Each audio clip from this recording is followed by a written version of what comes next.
Have you ever been sitting in a perfectly normal conversation with a woman, and out of nowhere she asks you something unexpected? Not about your job, not about your family, but something like, "Do you enjoy spending time alone?" Or, "What makes you feel like life is most meaningful right now?"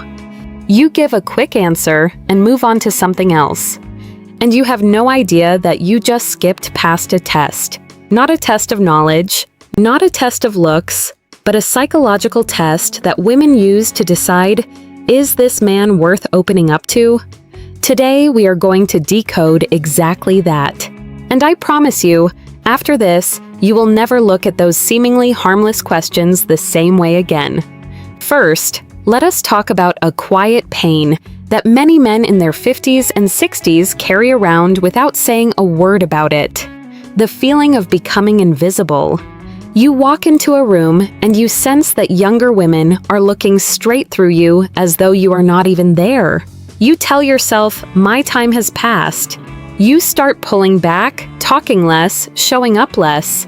But here is what I want to say to you directly, right now. You are not invisible. You are simply not reading the language she is using to look at you. Women rarely flirt the way men expect. They do not walk up and tap you on the shoulder and say, "I like you." Instead, they observe. They ask questions. They test your reactions before deciding whether to take one more step. And if you do not know that, you will keep assuming she is just being polite. So what is she actually testing for? Let us start with the first test, and the most important one, emotional availability. In psychology, this is called emotional availability, the capacity and willingness to genuinely connect with another person. Women need to feel that your life has room for them, not physical room, but emotional room. And the question they use to test for this often sounds completely simple. Do you enjoy spending time alone? It sounds like a question about your daily routine. But what it is actually asking is whether there is access to your life. If you answer, "Yeah, I spend a lot of time by myself," she hears, "The door is closed." This person has settled into his habits and does not want to be disturbed. But if you answer, "I value my own space, but I am always open to a connection that genuinely means something," she hears something entirely different. She hears, "This is a man with a solid inner world, and there is still room for me in it." The difference is not in the content of the answer.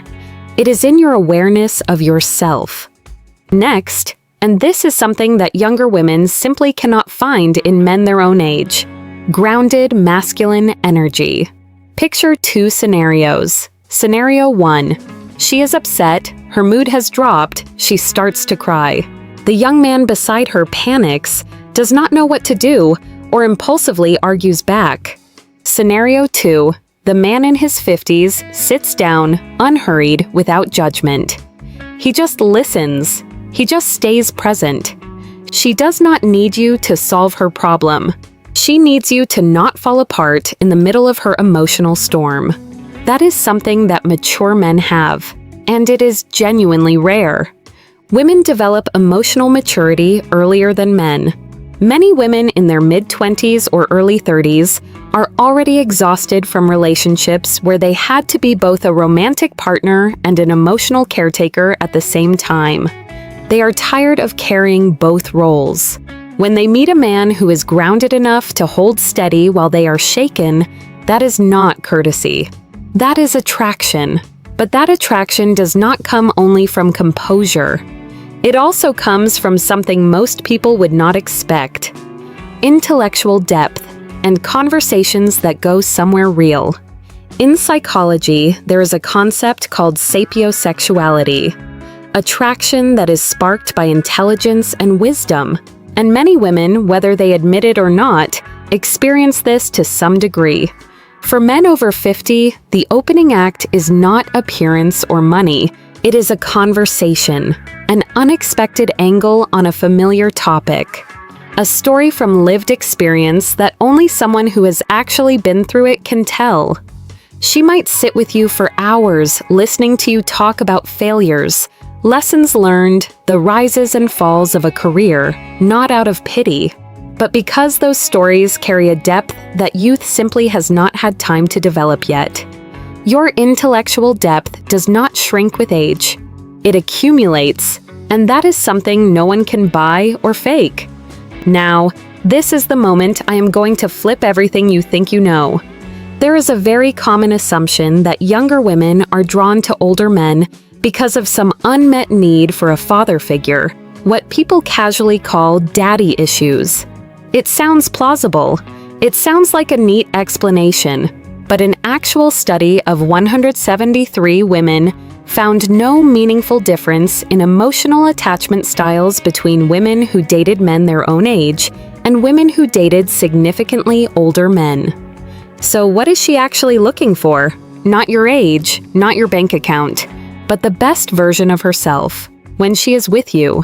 Beside a man who is grounded, mature, and clear about where he is going, she does not need to brace herself. She does not need to be in control. She does not need to perform strength she does not feel. She is allowed to simply be herself, with all her femininity, her vulnerability, and her brilliance. And that is the rarest thing she is searching for. So starting today, what are you going to do differently? The next time she asks, "What are you looking for in life right now?" do not brush it off with something like peace and quiet or nothing in particular. That is the answer of a man who has already given up. Show her that you are a man with purpose, with standards, someone building a new chapter, not waiting for life to pass by. 50 is not the end of your attractiveness.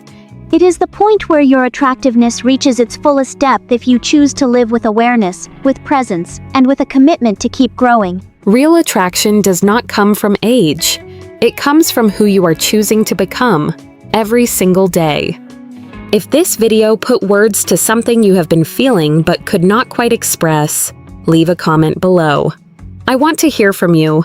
Which question in this video have you actually encountered in real life?